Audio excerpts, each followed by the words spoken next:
Family কার্ডে খুলছে সম্ভাবনার দুয়ার, স্বাবলম্বী হচ্ছেন নারীরা। সুযোগকে কাজে লাগাতে চায় বিএনপি, উল্টো পথে হাঁটছে সরকার, বলছে বিরোধী দল।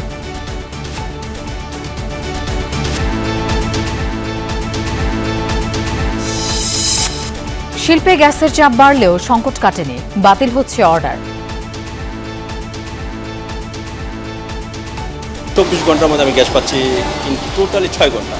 সেটা হচ্ছে মাঝরাতে আসে, আর দুপুরবেলা হয়তো 1 ঘন্টা আসে। অলরেডি আমাদের বেশ কিছু অর্ডার ড্রপ করছে কাস্টমার, কারণ ডিউ টু আমরা ঠিক সময় শিপমেন্টটা করতে পারতেছি না।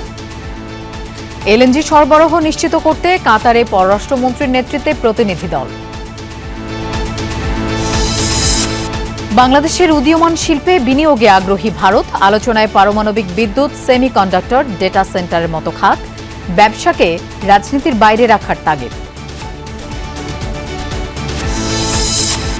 ফ্যাসিবাদ মুক্ত দেশে এবার ঘুরে দাঁড়ানোর পালা, রাজস্ব সম্মেলনে বললেন প্রধানমন্ত্রী। কর ব্যবস্থাপনাকে দুর্নীতি ও হয়রানি মুক্ত করার নির্দেশ।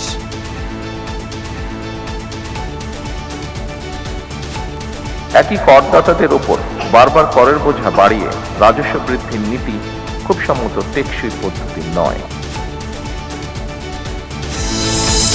নারীদের নিরাপদ যাতায়াতে ঢাকা, চট্টগ্রাম ও বগুড়ায় গোলাপী বাস সার্ভিস চালু। মহাসড়কে এআই ক্যামেরা ব্যবহারে চাঁদাবাজি কমবে, আশা স্বরাষ্ট্রমন্ত্রী। সেবক হিসেবে আমরা চাই যে যাত্রীরা আরামে যাতায়াত করুক।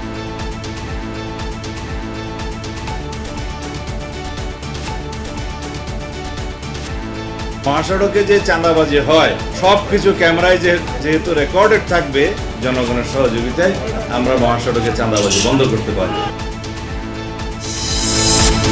র্যাব বিলুপ্ত করে এসআরবি প্রতিষ্ঠার উদ্যোগ, কাজে মিল থাকলেও কাঠামোয় থাকছে পার্থক্য।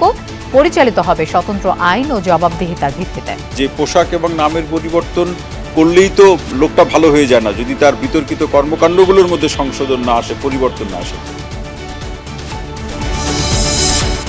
টানা 24 দিনের আন্দোলনে পিছু হটল ঝাড়খণ্ড সরকার।